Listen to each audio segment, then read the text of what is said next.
आज हम लोग क्लास 10 भूगोल के पहला अध्याय संसाधन एवं विकास के बारे में पढ़ने का प्रयास करेंगे। ठीक ना। सबसे पहले हम जानने का प्रयास करेंगे कि संसाधन किसे कहते हैं। ठीक।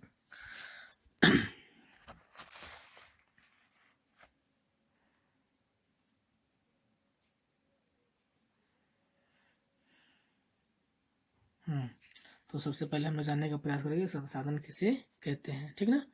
पर्यावरण में वे उपलब्ध वे सभी वस्तुएं जिनमें मानवीय आवश्यकताओं की पूर्ति की क्षमता होती है, उन्हें संसाधन। मतलब पर्यावरण में वो सभी वस्तुएं जिनसे मानव की आवश्यकताओं की पूर्ति होती है, तो हम उन्हें क्या कहते हैं? संसाधन कहते हैं। पर्यावरण संसाधन पर्यावरण की वे विशेषता है जो मनुष्य की आवश्यकताओं की पूर्ति में सक्षम मानी जाती है, जिन्हें संसाधन कहते हैं। ठीक ना। मतलब जो भी वो वस्तुएं दिखाई देती हैं जिन पर्यावरण में जिनसे मानव की आवश्यकताओं की यदि पूर्ति होती रहती है, हम उन्हें संसाधन कहते हैं। मान लीजिए जैसे भूमि, हवा, पानी, घर, खनिज, मशीन इत्यादि, ये सब क्या है? सभी शामिल है, जिन्हें हम संसाधन के रूप में जानते हैं। उसके बाद से देखेंगे हम लोग संसाधनों के प्रकार। संसाधन मुख्य रूप से दो प्रकार के होते हैं। एक होता है प्राकृतिक संसाधन, दूसरा होता है मानवीय संसाधन। प्राकृतिक संसाधन प्रकृति प्रदत्त होती है, मतलब प्रकृति उन्हें स्वयं बनाती है। ठीक ना। जैसे मान लीजिए भूमि, हवा, पानी, खनिज, ठीक ना, इत्यादि ये शामिल होते हैं। उसी तरह मानवीय संसाधन है जो मानव निर्मित होते हैं, जिन्हें मनुष्य स्वयं बनाता है, जिसमें घर, सड़क, मशीन, गाड़ियां इत्यादि वो क्या होती हैं? शामिल है, जिन्हें हम लोग मानवीय संसाधन के नाम से जानते हैं। अब उसके बाद से देखेंगे संसाधनों का वर्गीकरण।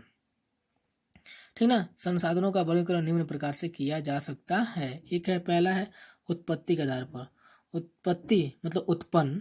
ठीक ना। उत्पत्ति के आधार पर संसाधनों को दो भागों में बांटा गया है। पहला उसमें जैव संसाधन और दूसरा होता है अजैव संसाधन।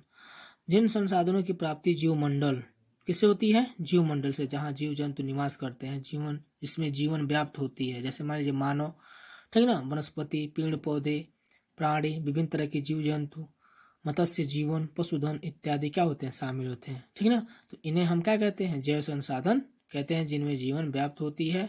ठीक ना। जिनमें जीवन संभव है, उन्हें हम लोग जैव संसाधन के नाम से जानते हैं। ठीक। दूसरा देखेंगे हम लोग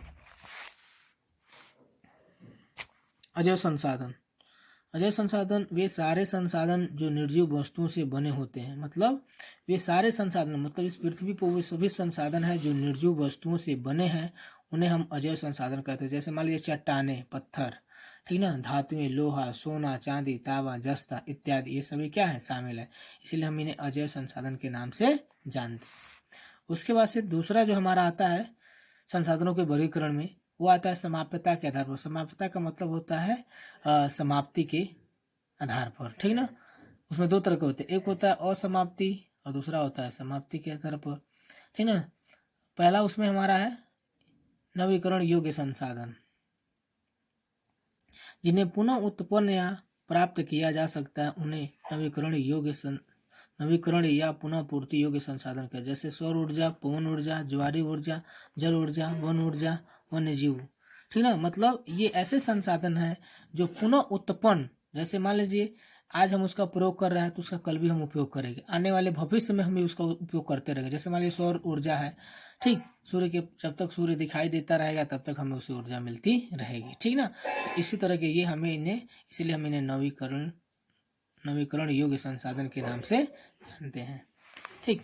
दूसरा जो हमारा है वह है अनवीकरण योग्य संसाधन, जिन्हें एक बार प्रयोग करने के पश्चात पुनः प्राप्त नहीं किया जा सकता। मतलब ये ऐसे संसाधन है जिनका हम एक बार उपयोग कर लें तो हम दोबारा इनका उपयोग नहीं कर पाएंगे, इसीलिए हम इन्हें अनवीकरण योग्य संसाधन कहते हैं। जैसे खनिज, जीवाश्म ईंधन, लौह अयस्क आदि। जैसे मान लीजिए जीवाश्म ईंधन में जिसमें कोयला, पेट्रोलियम, प्राकृतिक गैस है, जिनका हम एक बार उपयोग करने के बाद हम इनका दोबारा उपयोग नहीं कर सकते हैं। ठीक। उसके बाद से आता है इनके भी दो उपवर्ग है। किनके? अनवीकरण योग्य संसाधन के भी दो उपवर्ग हैं, जिसमें पहला है चक्रीय संसाधन। ठीक ना। मतलब इनका एक चक्र होता है जो चलता रहता है। ठीक ना। जैसे चक्रीय संसाधन, जैसे धातुएं चक्रीय संसाधन है, जिन्हें गला पिघलाकर पुनः प्राप्त किया जा सकता है। जैसे मान लीजिए लोहा है, तांबा है, टीन है। जैसे मान लीजिए लोहा है जिसका उपयोग कर रहे हैं, उसे गला पिघलाकर कुछ और बनाना चाहे तो उसका हम उपयोग कर सकते हैं। ठीक ना। अचक्रीय संसाधन, ये वे संसाधन है जिन्हें एक बार प्रयोग करने के बाद पुनः प्राप्त नहीं किया जा सकता। मतलब ये ऐसे संसाधन है जिनका हम एक बार उपयोग करते हैं, इनका चाहे दोबारा उपयोग करना तो वो संभव नहीं। जैसे मान लीजिए कोयला है, पेट्रोलियम है, प्राकृतिक गैस। जैसे मान लीजिए प्राकृतिक गैस या पेट्रोलियम को हम गाड़ी में डाल के यदि तेल चलाते हैं तो वो क्या होता है, जल जाता है, उसके बाद से दोबारा हम उसका उपयोग नहीं कर पाते। उसी तरह है कोयला, उसी तरह है क्या है, प्राकृतिक गैस। ठीक ना। तो इस तरह ये हम इनका उपयोग एक बार करने के बाद दोबारा नहीं कर सकते हैं। ठीक ना। अगले वीडियो में हम लोग पढ़ेंगे तीसरा, स्वामित्व के आधार पर संसाधनों का वर्गीकरण। धन्यवाद।